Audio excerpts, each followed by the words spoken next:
Halo teman-teman, jadi di video ini aku akan menjelaskan tentang sejarah dan info tempat wisata yang ada di Bali. Jadi ini hari pertama aku di Bali, baru saja sampai. Ini ada di Tanah Lot. Menurut masyarakat Bali, Pura Tanah Lot dibangun oleh seseorang Brahmana bernama Dahyang Nirata yang tadinya mengembara dari Pulau Jawa. Beliau berhasil menguatkan kepercayaan mayoritas warga Bali tentang ajaran agama Hindu di abad ke-16. Namun, saat ia menjalani misi, Pendesa Braban merasa iri dan ingin mengusir Dahyang Nirata dari tempat meditasinya. Karena diusir, Dahyang Nirata sempat mengeluarkan kesaktiannya untuk memindahkan batu besar jadi Pura Tanah Lot. Jadi Pura Tanah Lot dipercaya tercipta dari kekuatan spiritual Dahyang Nirata yang memindahkan bongkahan batu besar ke tengah pantai dan menjadi tempat meditasi beliau. Setelah batu berhasil dipindahkan, dibangunlah sebuah pura dan dijaga oleh penjaga pura yang tercipta dari selendang poleng milik Dahyang Nirata. Lalu selendang itu diubah menjadi seekor kuda laut yang biasa disebut lipi poleng, ular hitam putih. Dan kata penjaganya, ular hitam putih ini jinak dan bisa dipegang sambil kita meminta permohonan.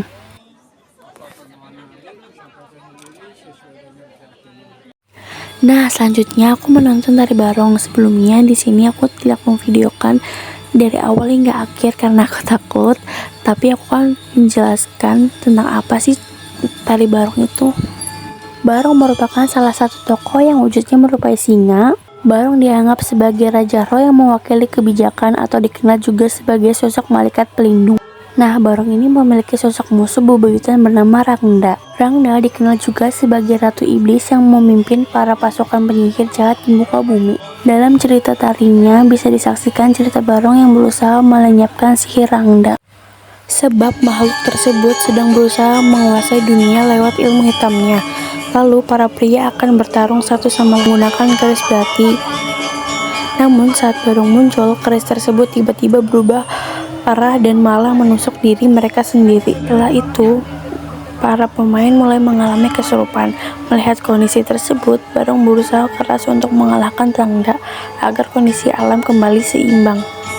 Pada akhirnya, di dalam cerita tersebut, Barong berhasil mengalahkan Rangda. Kemudian, para pemain yang kesurupan tadi perlahan mulai sadar dan seperti terlahir kembali, reinkarnasi berkat percikan air suci.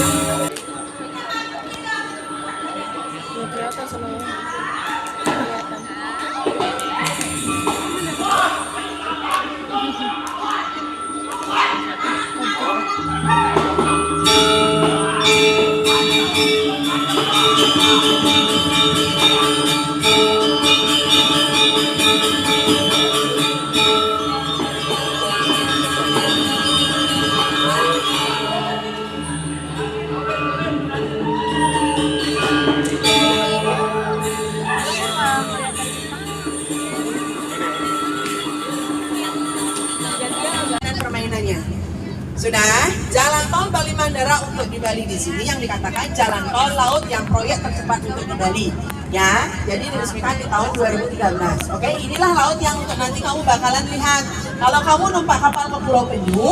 Dari kapal kamu bisa melihat keindahannya secara global untuk di Bali. Patung GWK kelihatan apa enggak?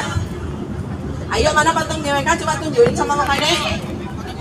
Iya, patung Garuda Wisnu Kencana. Coba kamu lihat, cantik kan patung untuk di Bali. Hanya patung yang boleh dibangun tinggi, selain itu tidak boleh. Kenapa? Karena agama Hindu di sini tuh punya rasanya tidak enakan. Oh, kita tidak enak kalau bangun yang namanya bangunan tinggi, sedangkan tempat suci kita di bawah.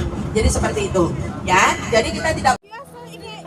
Dan ini perjalanan ke Pulau Penyu menggunakan perahu. Di sini aku dan teman-teman melihat ikan-ikan kecil lucu-lucu.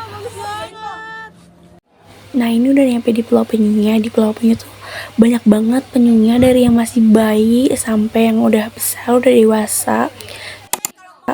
Cuman sayangnya videonya kehapus dan aku juga sempet ngasih makan penyunya. Menurut kepercayaan orang Bali, penyu itu perwujudan dari Dewa Wisnu.